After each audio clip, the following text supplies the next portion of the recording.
Good morning students. Welcome to the revision class of business studies.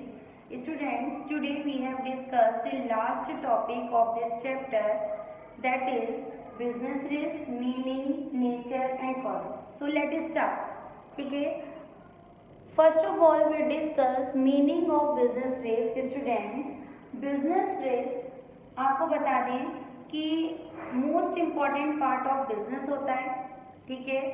What do you mean by business risk? Business risks are inadequate profit due to uncertainties, okay, या फिर probability of losses or unexpected events which are beyond control. या फिर हम कहें business risk जो कि uncertainties की वजह से हम इनएडुकेट प्रॉफिट या फिर लेस प्रॉफिट अर्न करते हैं देन आर एक्सपेक्टेशन. इसी को बोलते हैं हम इनएडुकेट प्रॉफिट. इनएडुकेट का मीन्स क्या होता है? जितना आपने एक्सपेक्ट किया था इससे कम का प्रॉफिट आप अर्न करते हैं. ठीक है, due to uncertainties. So that is related with the meaning of business risk. So आपको समझ में आ गया होगा. Business risk means inadequate profit due to uncertainties or probability of losses or unexpected events which are beyond control. This is the meaning of business risk. So next आ जाते हैं हम अपने nature of business risk पर. Business risk के क्या features हैं? Nature क्या है बिजनेस रिस्क का? तो arises due to uncertainties.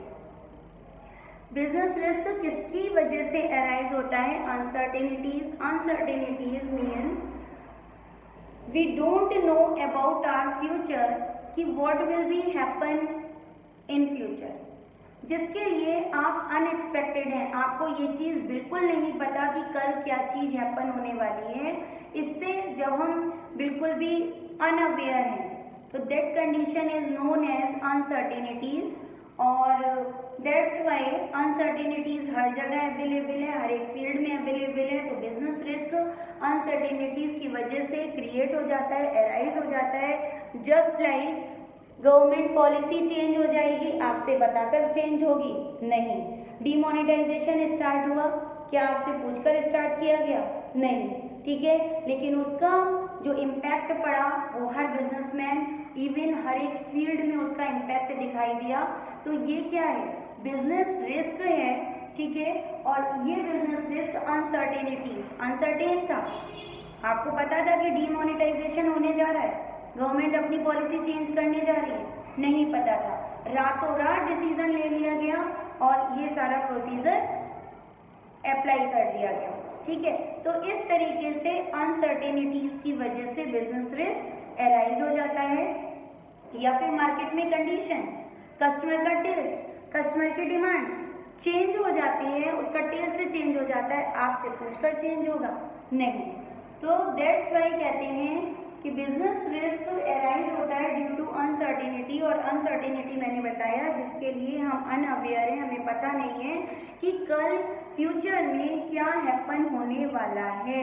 What will be happen in future we can't understand. ठीक है.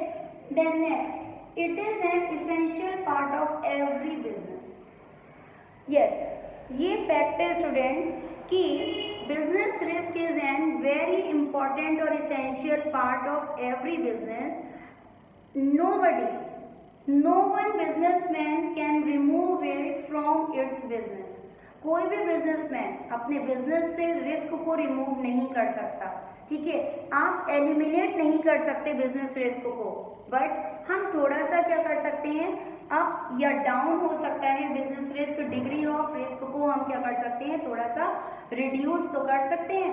थोड़े से एक्सपेक्टेशंस को लेकर, थोड़े से एजम्पशंस, फ्यूचर रिलेटेड कंडीशन को मेजर करके हम रिस्क से थोड़ा सा प्रिकॉशन ले सकते हैं, रिड्यूस कर सकते हैं रिस्क को, बट एलिमिनेट नहीं कर सकते. तो बिजनेसमैन रिस्क क्या लेता है कि वो अपनी अमाउंट इन्वेस्ट कर रहा है कैपिटल की फॉर्म में, उसे पता नहीं है कि प्रॉफिट अर्न होगा या फिर लॉस ऑकर्ड हो जाएगा बिजनेस में. तो इसको कहते हैं कि business risk is N important or essential part of every business. Then next, degree of risk depends upon the nature and size of business.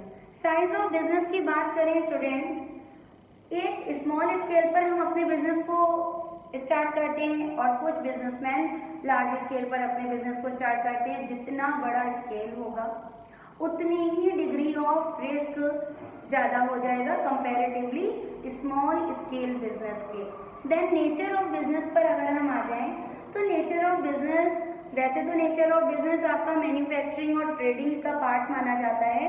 Manufacturing में रॉ मटेरियल से कन्वर्ट किया जाता है आपके फिनिश गुड्स में, तो कहते हैं मैन्युफैक्चरिंग में पैसा ज़्यादा लगता है और जहाँ पर इन्वेस्टमेंट लार्ज अमाउंट में होगा वहाँ पे डिग्री ऑफ रिस्क भी ज़्यादा हो जाता है। और जहाँ पे आप लेस अमाउंट इन्वेस्ट करेंगे तो इन्वेस्टमेंट्स की अमाउंट पर भी डिग्री ऑफ रिस्क डिपेंड करता है। ट्रेडिंग में कंपैरेटिवली मैन्युफैक्चरिंग के कम बिजनेस में इन्वेस्ट करते हैं तो इसलिए वहाँ पर भी रिस्क की डिग्री कम होती है कंपैरेटिवली मैन्युफैक्चरिंग में। या फिर आप कहें कि एक आप स्टैंडर्डाइज्ड बिजनेस में इन्वॉल्व है, स्टैंडर्डाइज्ड में कंपैरेटिवली फैशन डिज़ाइनिंग के बिजनेस में अगर आप इन्वॉल्व हैं, टेक्नोलॉजी रिलेटेड बिजनेस में अगर आप इन्वॉल्व हैं, तो टेक्नोलॉजी बहुत ऐसी टेक्नोलॉजी का बिजनेस है आपका जहाँ पे टेक्नोलॉजी बहुत फास्ट स्पीड से चेंज हो जाती है। तो फास्ट स्पीड वाली टेक्नोलॉजी से रिलेटेड अगर आपका बिजनेस है तो वहाँ पर आपको ज़्यादा रिस्क को बियर करना पड़ेगा, डिग्री ऑफ रिस्क वहाँ पर ज़्यादा हो जाएगा कंपैरेटिवली। किसी भी आप अगर स्टैंडर्डाइज्ड बिजनेस में इन्वॉल्व हैं तो वहाँ पर कंपैरेटिवली डिग्री ऑफ रिस्क कम हो जाएगा। ठीक है, नेक्स्ट आ जाता है हमारा profit is the reward for bearing the risk. ठीक है, रिस्क को बियर करना, एक तो कोटेशन आपकी यहाँ पर आ जाएगी, it is an essential part of business, risk can't be eliminated but can be reduced. Okay, हम एलिमिनेट नहीं कर सकते बट हम इसको कम कर सकते हैं। ये आपका इसेंशियल पार्ट ऑफ बिजनेस का कोटेशन हो गया। And business profit is the reward for bearing the risk, इसके लिए हम कहते हैं more risk more gain, more gain, no risk no gain। Okay students, जितना ज़्यादा रिस्क लेंगे उतना ही ज़्यादा गेन होगा और जितना कम रिस्क लेंगे उतना ही कम गेन होगा। तो इसलिए कहते हैं रिस्क को बियर करने का जो रिवॉर्ड होता है वो प्रॉफिट होता है। अब जैसे अभी मैंने आपको जस्ट बताया डिग्री ऑफ रिस्क डिपेंड करता है कि मैन्युफैक्चरिंग में ज़्यादा इन्वेस्टमेंट्स हमने कर रखा है तो उसका रिस्क भी ज़्यादा होगा। जितना लार्ज अमाउंट इन्वेस्ट किया जाएगा, इन्वेस्टेड अमाउंट जितनी लार्ज अमाउंट होगी उतनी ही डिग्री ऑफ रिस्क ज़्यादा होगा और जितना ज़्यादा रिस्क होगा उतना ही ज़्यादा गेन भी आप अर्न करेंगे। सेम वे इसके जस्ट अपोजिट पर अगर आ जाइए, स्टैंडर्डाइज्ड बिजनेस अगर आप कर रहे हैं, स्टैंडर्डाइज्ड क्वालिटी के प्रोडक्ट या बिजनेस में अगर इन्वॉल्व हैं तो वहाँ पर लेस इन्वेस्टमेंट्स होगा। जहाँ पर लेस ट्रेडिंग बिजनेस में आपने कम इन्वेस्टमेंट करा है, कम इन्वेस्टमेंट से लेस इन्वेस्टमेंट से तो डिग्री ऑफ रिस्क भी क्या हो जाएगा, लेस हो जाएगा। और जहाँ पर नो रिस्क या लेस रिस्क होगा वहाँ पर गेन भी लेस या नो हो जाएगा। बिजनेसमैन में ही क्यों आता है ये, बिजनेस में ही रिस्क क्यों आता है? क्योंकि बिजनेसमैन अपनी एक अमाउंट, लार्ज अमाउंट को इन्वेस्ट करता है बिजनेस में, जब तक उसके पास रिटर्न मिलनी स्टार्ट नहीं हो जाती तब तक वो रिस्क को बियर करता है। सर्विस लाइन में ऐसा नहीं होता है। ठीक है, तो बिजनेसमैन को तो रिस्क बियर करना जरूरी ही है और जिसकी रिजल्ट में, रिवॉर्ड में उसे क्या चीज़ मिलती है, वो प्रॉफिट अर्न करता है। तो ये तो हो गया आपका students nature of business risk. Then हम आ जाते हैं बिजनेस रिस्क के कॉजेज कौन कौन से हैं। ऐसे कौन से कॉजेज हैं जिनकी वजह से बिजनेस रिस्क क्रिएट होता है? तो यहाँ पर आ जाते हैं स्टूडेंट्स, नंबर 1 है हमारा natural causes. And nature is an important phenomenon of the nature. मतलब नेचर तो हमारा बहुत ज़्यादा इम्पॉर्टेंट एक फीचर माना गया है जिसको वो out of control of human beings है। ठीक है। नेचुरल कैलेमिटीज कोई भी क्रिएट हो सकती है, फ्लड हो जाए, ठीक है, अर्थक्वेक आ जाए, जिसके लिए आप फ्यूचर से रिलेटेड कोई भी प्रिपरेशन करके नहीं बैठ सकते हैं, ठीक है। तो नेचुरल कॉजेज में ऐसे कॉजेज आते हैं जो नेचर की तरफ से क्रिएट हो जाते हैं, ठीक है, अर्थक्वेक, फ्लड, ठीक है, और आपका ड्राउट हो जाता है। तो these types of causes has created by nature, जिसको हम कहते हैं नेचुरल कॉजेज, और human being can't be control over it. Human being, businessman या कोई भी है, नॉन बिजनेसमैन भी है, लेकिन ह्यूमन बीइंग का नेचुरल कॉजेज पर कोई भी कंट्रोल नहीं हो सकता। देन आ जाते हैं स्टूडेंट्स हम नेक्स्ट अपने कॉज पर। नंबर 1 नेचुरल कॉज हो गया। Number 2 physical cause. Physical cause are that causes that are related or caused by fixed assets causes. Fixed assets की फॉल्ट की वजह से, ठीक है, जो भी आपके रिस्क क्रिएट होते हैं, that causes are called physical cause. Natural cause में आ जाता है आपका नेचुरल कैलेमिटीज, फिजिकल में आ जाएगा fault in fixed assets. Just like machine आपकी अगर आउटडेटेड हो जाती है, आउटडेटेड मीन्स अब न्यू टेक्नोलॉजी आ गई, बट आपकी आउटडेटेड टेक्नोलॉजी से अगर काम कर रही है मशीन, आपने मशीन अपनी टेक्नोलॉजी चेंज नहीं करवाई है, तब आपका प्रोडक्ट भी आउटडेटेड माना जाएगा और मार्केट में उसकी डिमांड नहीं होगी। तो इस वजह से कहते हैं टेक्नोलॉजी अपग्रेडेशन हमें टाइम टाइम पर करवाते रहना चाहिए। फिजिकल कॉज की वजह से, ठीक है, कोई भी रिस्क क्रिएट हो सकता है। जस्ट लाइक एक तो मैंने टेक्नोलॉजी बताया, टेक्नोलॉजी में चेंज हो सकता है। Fixed assets, just like machine आपकी काम करते करते बंद भी हो सकती है, कोई भी उसमें फॉल्ट हो सकता है, कोई भी पार्ट उसका खराब हो सकता है। क्या मशीन बताकर खराब होती है? नहीं, ये भी अनएक्सपेक्टेड है। देन कोई पार्ट उसका खराब हो जाए, आउटडेटेड हो जाए, ठीक है, डिस्कार्ड हो जाए या टेक्नोलॉजी से बाहर हो जाए, ठीक है, तो वो सारे कॉजेज आपके these all causes are related with physical causes, अगर फिक्स्ड एसेट से रिलेटेड हैं देन। नेक्स्ट आएगा हमारा third economic causes and economic causes are related with market conditions. Market में स्टूडेंट्स बहुत सारी कंडीशंस आती हैं, जस्ट लाइक फैशन है, ठीक है, आपका कस्टमर्स टेस्ट है, डिमांड है, मार्केट कंडीशंस हैं।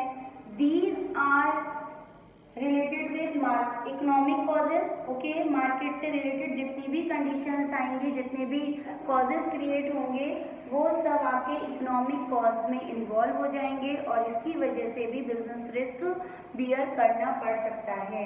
एंड लास्ट कॉज आता है students human cause. Human causes, these causes are related with the employees of the organization. means अगर कोई काम करते करते बहुत ऑनेस्टी दिखा रहा है और कभी भी वो डिसऑनेस्टी हो जाएगा, ठीक है, आपके साथ तो दिखा रहा है कि वो आपकी सारी सीक्रेट इन्फॉर्मेशन अपने पास रखेगा, बट नहीं पता कब कॉम्पिटिटर के सामने, क्योंकि उसका नेचर है, ह्यूमन बीइंग का ये नेचर है, आपके साथ आपके जैसी, सामने वाले के साथ सामने जैसी। तो कॉम्पिटिटर के पास जाकर वो आपके सारे सीक्रेट्स अगर ओपन कर देता है तो कब ऑनेस्टी डिसऑनेस्टी में चेंज हो जाए ये भी हमें नहीं पता रहता है।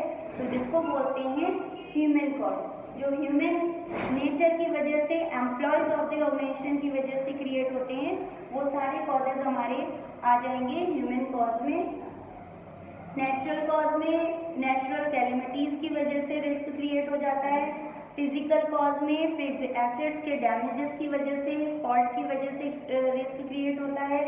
इकोनॉमिक कॉज में मार्केट कंडीशंस आ जाती हैं, ठीक है, क्योंकि कस्टमर मार्केट में अवेलेबल है, टेस्ट है, उसका डिमांड है, फैशन है, ठीक है, ये सारी चीज़ें हमें मार्केट से ही पता चलती हैं और इसलिए हम मार्केट रिसर्च के लिए एक बंदा बिठा देते हैं कि भाई मार्केट की क्या इन्फॉर्मेशन है, कॉम्पिटिटर का कौन सी टेक्नोलॉजी अपनी अप्लाई करेगा, उसी के अकॉर्डिंग हमें चलना है या फिर उससे बेस्ट टेक्नोलॉजी लानी है, उसका क्या रूल है, उसकी क्या पॉलिसी है, स्ट्रेटेजी क्या बना रहा है। These all related information has gathered from market and involve in economic cause, और इकोनॉमिक कॉज के बाद लास्ट मैंने बताया ह्यूमन कॉज है।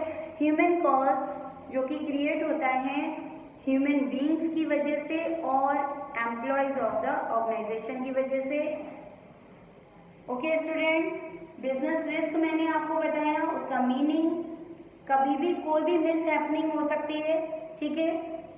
ड्यू टू अनसर्टेनिटीज की वजह से हम इनएडुकेट प्रॉफिट अर्न कर सकते हैं, इनएडुकेट एक्सपेक्टेशन से कम, ठीक है, या फिर प्रोबेबिलिटी ऑफ लॉसेस, लॉस का जहाँ पे चांसेस बन जाता है, ठीक है, या फिर अनएक्सपेक्टेड इवेंट ऐसा हो जाए, कोविड का टाइम चल रहा है, अनएक्सपेक्टेड इवेंट है ये भी, ठीक है, जो आपके कंट्रोल से बियॉन्ड क्रॉस कर गया है, कंट्रोल इस पर नहीं है, तो this condition is known as business risk. और हर तरफ से बिजनेस को बियर करना ही पड़ता है स्टूडेंट्स, ऐसा नहीं है। Business is not the single part, business is the part of society. तो सोसाइटी में कोई भी रूल आ रहा है, चाहे गवर्नमेंट अपनी पॉलिसी चेंज करे या टेक्नोलॉजी चेंज हो जाए या कस्टमर अपनी डिमांड को चेंज कर दें, अपने टेस्ट को चेंज कर दें, या फिर बैंक की तरफ से कोई इंटरेस्ट रेट में चेंज हो जाते हैं, तो these all have impact on the business. और बिजनेसमैन और बिजनेस किसी भी ऐसे फैक्टर को नेग्लेक्ट नहीं कर सकता, क्योंकि इसका डायरेक्ट इम्पैक्ट किस पर पड़ता है, बिजनेस पर पड़ता है। ओके स्टूडेंट्स, तो बिजनेस रिस्क आपके सामने मैंने प्रेजेंट किया, इसके नेचर और फीचर्स को हमने डिस्कस किया, nature and features of business risk हो गया आपके सामने, और इसके कॉजेज कि बिजनेस रिस्क के कॉजेज क्या क्या होते हैं, कैसे बिजनेस रिस्क क्रिएट होता है। तो there are 4 causes of business risk, okay students, and 4 features of business risk. Okay students, thank you.